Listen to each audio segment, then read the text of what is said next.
Hello, ഇത് ആര്യനാട് എന്ന് പറയുന്ന സ്ഥലത്ത് എവിടെ സ്ഥലം ഇത്? എടാ ഇതേ സ്ഥലം തീയരിപ്പാറ. കൊക്കോട്ടയിലെ തീയരിപ്പാറ എന്ന് പറയുന്ന സ്ഥലമെന്ന് പറഞ്ഞാൽ ഇച്ചിരി കാടും മലയൊക്കെ ഉള്ള സ്ഥലങ്ങളാണ്. ഇവിടെ ഒരു പാറയുണ്ട് കേട്ടോ. ആ ഇത് പാറയാണ്. അപ്പോൾ അവ എന്നോട് പറഞ്ഞ് ചെരിപ്പൂരെ.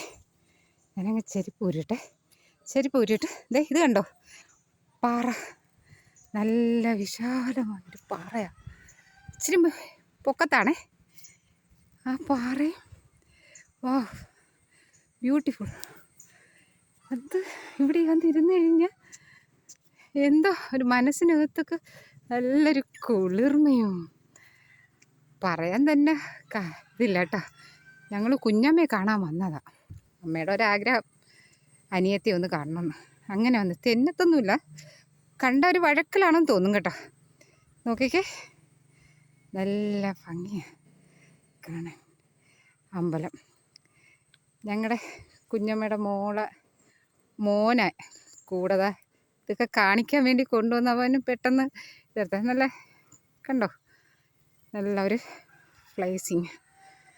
പാറയെന്ന് പറഞ്ഞാൽ അത്ര മനോഹരമായിട്ടുള്ള പാറ, നല്ല വിശാലമായിട്ട്. ഇത് ഒറ്റക്കല്ലി പാറ കണക്ക് എന്തോ തെന്നത്തില്ലല്ലേ? ആണോ? ഞങ്ങൾ കാറിലുണ്ട്, അത്ര പെട്ടെന്ന് പോകണമെന്ന് പറഞ്ഞുകൊണ്ട് എൻ്റെ കൂടെ വന്നവർ അമ്മയും കൂട്ടി അങ്ങോട്ട് പോയിട്ടുണ്ട്. അപ്പം ഈ തീയരിപ്പാറ കുഞ്ഞിനായിട്ട് വന്നിട്ടുള്ളത് കാണാനെന്നും പറഞ്ഞാൽ കുഞ്ഞിനെ വിളിച്ചുകൊണ്ട് ഞാൻ വന്നതാണ്. ഇതേണ്ട നല്ല ഇറക്കത്തുള്ള ഇവിടെ ഒരു അമ്പലമുണ്ട്. ഇവിടെ എന്ത് മൂർത്തിയാടാ?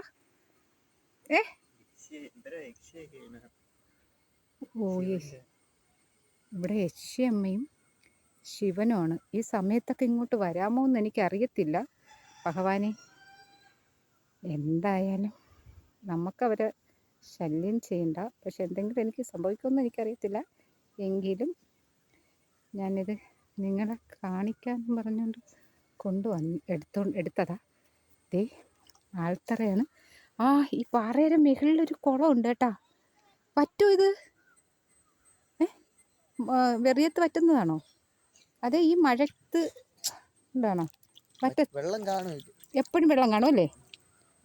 വെറിയത്തും മഴയത്ത് എപ്പോഴും വെള്ളമൊക്കെ കാണുന്നവരെ ഇവിടെ അവർ വിളക്ക് എത്തിക്കാറുണ്ട് കേട്ടോ. ഈ പാറയുടെ മുകളിൽ അവരെന്നെ വിളിക്കാൻ.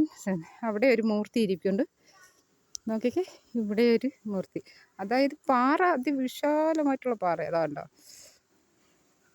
ഫുൾ പാറ, നല്ല ഭംഗിയുള്ള പാറ. ഒരു എന്താ റിലാക്സ് പറ്റിയ സ്ഥലം. Okay, by.